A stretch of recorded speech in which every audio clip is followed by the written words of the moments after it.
All right, this is Group 4, Chapter 16 by Sioka Pessi-Noema, Devin Erickson, and MJ LaFont.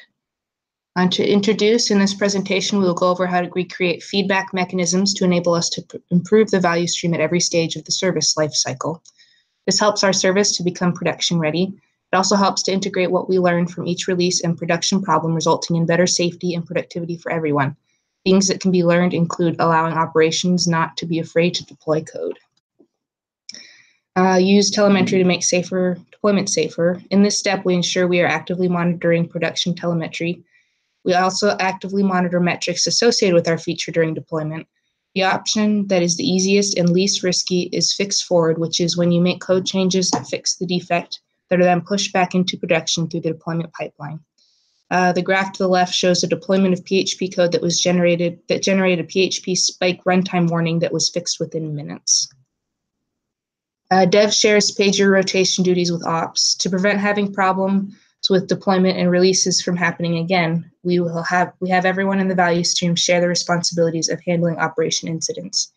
We have a put developer, a developer manager, and on pager rotation so that they can work on their own side and be able to get their feedback to help make a successful outcome.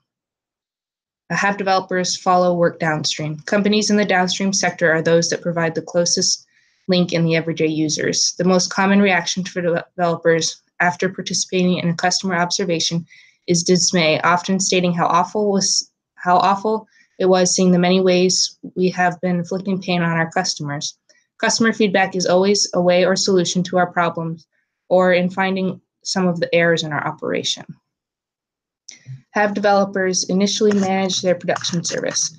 By having developers be responsible for deployment and production support, we are far more likely to have a smooth transition to operations. For example, Google requires deployment self-manage their service for the first 6 months at least before it moves on to the responsibility of the site reliability manager.